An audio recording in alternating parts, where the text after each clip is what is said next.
নমস্কার বন্ধুরা। আজ তোমাদের দেখাবো ফুলকপি আর পনিরের দহি মশলা। একদম সিম্পল একটা রান্না, আলু ছাড়া। তার জন্য প্রথমেই ফুলকপিগুলো একটু গরম জলে ভাপিয়ে নিতে হবে।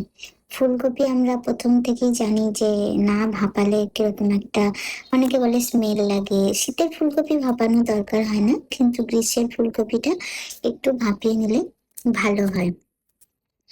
তো এতে নুন দিয়েও ভাপানো যায়, কিন্তু আমি নুনটা দিচ্ছি না, কারণ এরপরে আমি যখন ভাজবো তখন নুন দিয়ে ভাজবো।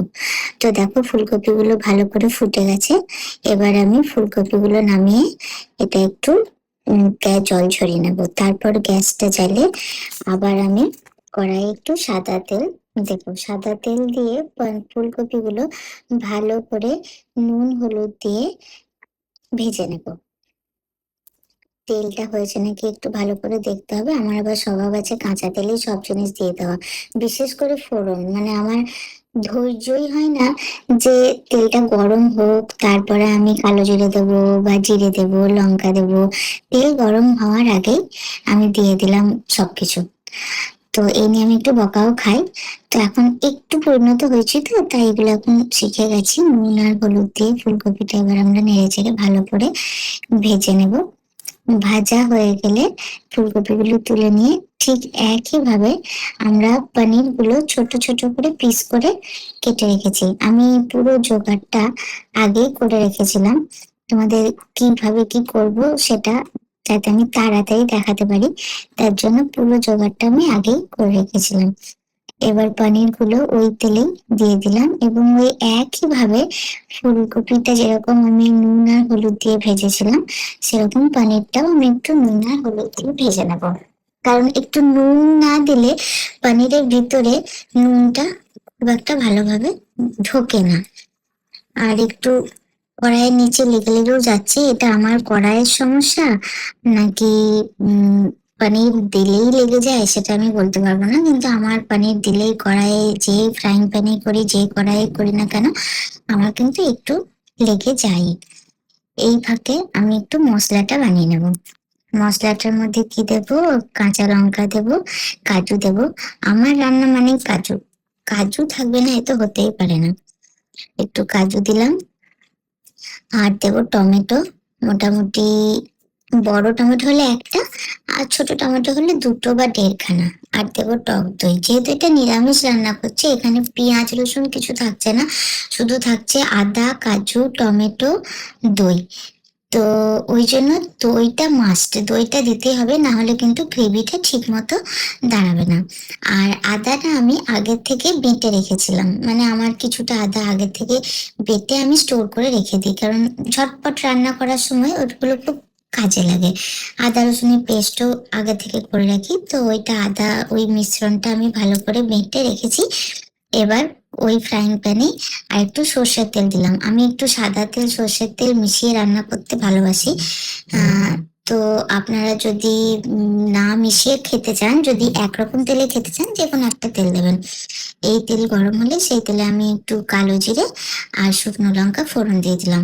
আর আগেই বলে দিই, আমি রান্নাটা কিন্তু একদম আমি যেরকম ভাবে রান্না করি আমি ঠিক সেইভাবেই দেখাচ্ছি।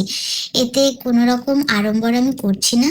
তাই যে আবার নতুন করে একটা অন্য জায়গাতে আবার নতুন করে ফ্রেশ তেল নিয়ে করলাম সেটা করিনি। বাড়িতে আমরা যেভাবে করি পনির ফুলকপি, যে তেলে আমি করেছিলাম, যে কড়াইয়ে আমি করেছিলাম, সেই কড়াইয়ে আবার আমি মশলাটাও করব, মানে পুরো রান্নাটাই করব।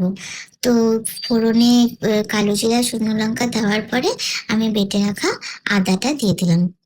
ওরে বাপরে, আদা দেওয়া মানে তো ছিটকানো, এত ছিটকায় যে হাত পা আমার পুড়ে যাওয়ার উপক্রম। পা নয়, সরি সরি, হাত মুখ গলা এগুলো পোড়ার খুব, মানে ছিটকানো তেলে এগুলো আসা, এই জায়গাগুলোতে তেল আসার সম্ভাবনা খুব বেশি থাকে। তার জন্য একটু নুন আর হলুদ আমি দিয়ে দিই, শুনেছি এটা দিলে নাকি ছিটানোর পরিমাণটা একটু কম থাকে। তো আমি একটু নুন দিয়ে দিলাম। এরপর একে একে আমি মশলাগুলো সব দেবো। হলুদ দিলাম, তারপর আমি জিরে গুঁড়ো, ধনে গুঁড়ো, সমস্ত কিছু, কাশ্মীরি লঙ্কার গুঁড়ো দিয়ে সামান্য একটু জল দিয়ে আমি নাড়াচাড়া করব। কারণ মশলা অনেক সময় কি করতে হয়, আলাদা করে এরকমও করি যে আলাদা করে বাটিতে মশলাগুলো নিয়ে জল দিয়ে মশলাটা গুলে তারপরে কড়াইয়ে দিই। তাহলে মশলাটা জ্বলে যাওয়ার সম্ভাবনা কম থাকে। যেহেতু এখানে ওটা করিনি, সেহেতু আমাকে একটু জল দিতে হবে। এই কাশ্মীরি লঙ্কার গুঁড়োটা দেওয়ার পরে আমি অল্প একটু জল দিয়ে মশলাটা ভালো করে গ্রেভিটা নাড়াচাড়া করে নেবো। আর আমার একটু উম রান্না করতে, করতে গান গাওয়ারও স্বভাব আছে আরকি। গান গাইতে, গাইতে রান্না করতে আমার ভালো লাগে। যেকোনো কাজই আমার গান গাইতে, গাইতে করতে ভালো লাগে। দেখো জলটা দেওয়াতে মশলাটা তলাতে যেটুকু লেগেছিল সেটুকু কিন্তু আবার ছেড়ে যাবে। জলটা দিয়ে মশলাটা একটুখানি ভাজা, ভাজা হতে হবে। তারপরে আমরা বাকি প্রসেসটা চালু করব। আর আমি সব রান্নায় একটু চিনি দিই। কারণ আমার মনে হয় চিনি দিলে স্বাদের ব্যালেন্সটা যেন ঠিকঠাক থাকে। এবার যারা চিনি দিতে পছন্দ করেন না, মানে অনেকেই আছে যারা সব রান্নায় চিনি ভালোবাসে না, পছন্দ করে না, তারা অবশ্যই ব্যাপারটা স্কিপ করে যাবেন। কিন্তু আমার কাছে চিনিটা একটু ম্যান্ডেটরি আরকি। মানে আমি সব রান্না, আমি আলু ভাজলেও একটু চিনি দিয়ে দিই। এটা বাজে জিনিস, কিন্তু কি করব, মানে ওটা আমার মনের ভুল। এবার আমরা যে গ্রেভিটা বানিয়ে রেখেছিলাম সেই গ্রেভিটা দিয়ে দিলাম। কাজু, আবারও বলে দিই, কাজু, আহ, টমেটো আর কাঁচা লঙ্কা আর টক দই, এটা দিয়ে আমি একটা গ্রেভি বানিয়েছিলাম, সেটা দিয়ে দিলাম। এবার আমরা যেহেতু বাঙালি, তো আমাদের তো এতটুকু নষ্ট করা যাবে না, তাই ওই মিক্সিং জারে একটু জল দিয়ে ভালো করে নাড়াচাড়া করে যেটুকু লেগেছিল সেটুকুও কড়াইয়ে ঢেলে দিতে হবে, নাহলে আমাদের মনটা শান্তি হয় না আর কি।